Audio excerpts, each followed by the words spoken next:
Welcome to another episode of T260. It's Thanksgiving week, so if you hear some distractions in the background, both my kids are off from school. Today, we're going to go over a little bit of how to purchase, let's say, vintage cast iron or antiques. Early on in the week, I picked up these 3 Dutch ovens for a very good price. 2 of these are not even no longer manufactured. This is a nice big old 16-inch, if you can catch that. They haven't made this since '03, and this is a 50s model of the 14-inch shallow. And these are wonderful Dutch ovens. However, if you notice, they're pretty gnarly and nasty. I have an episode of how to clean Dutch ovens or cast iron, how to reseason them, and these are in kind of a rough shape. They were stored in a barn for probably 10 years. The oil is so bad on these, it's actually... I gotta show you this. It's actually congealed. It's solid, if you can see that. So I haven't had one where the vegetable oil has actually congealed. I think they just stored it in a lot of oil, and unfortunately, they've been in storage for a very long time.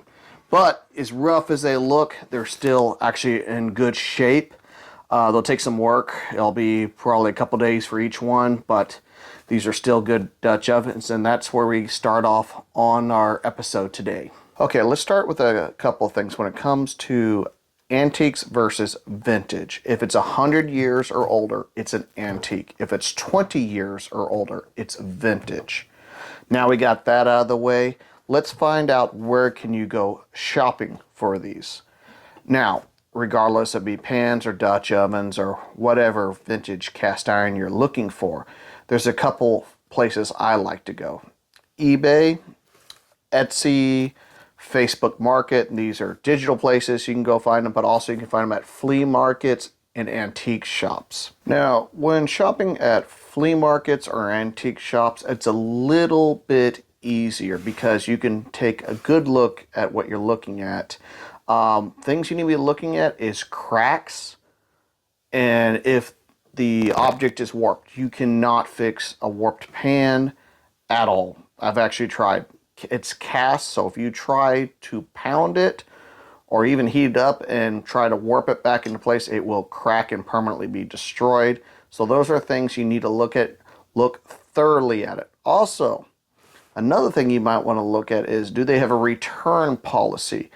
It's okay if it's from a flea market antique shop because you're going to able to look at it thoroughly and see if there's any blemishes or things you don't like on it, but it's a little different when you're shopping online. Now, I want to talk about online shopping. Something that you really need to look out for is if they're only going to show a few pictures, ask them to send you some more pictures, regardless if it be Facebook Market, Etsy, or eBay.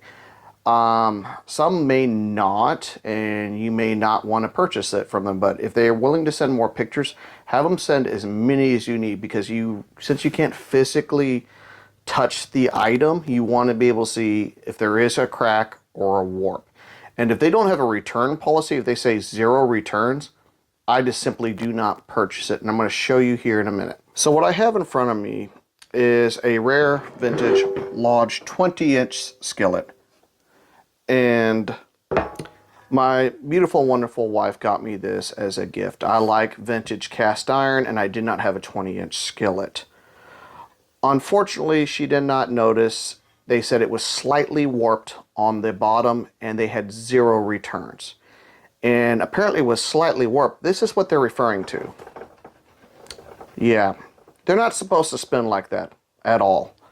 Unfortunately, there are people that will take advantage of you and take your money.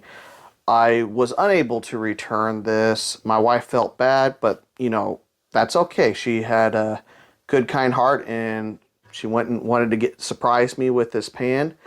Just be aware, there are people that will take advantage of you. So if they do not have a return policy, just pass. So I really do hope these tips were helpful. If you have any more tips, please leave them in the comments below. This is Adam with T260, and have a wonderful camping day.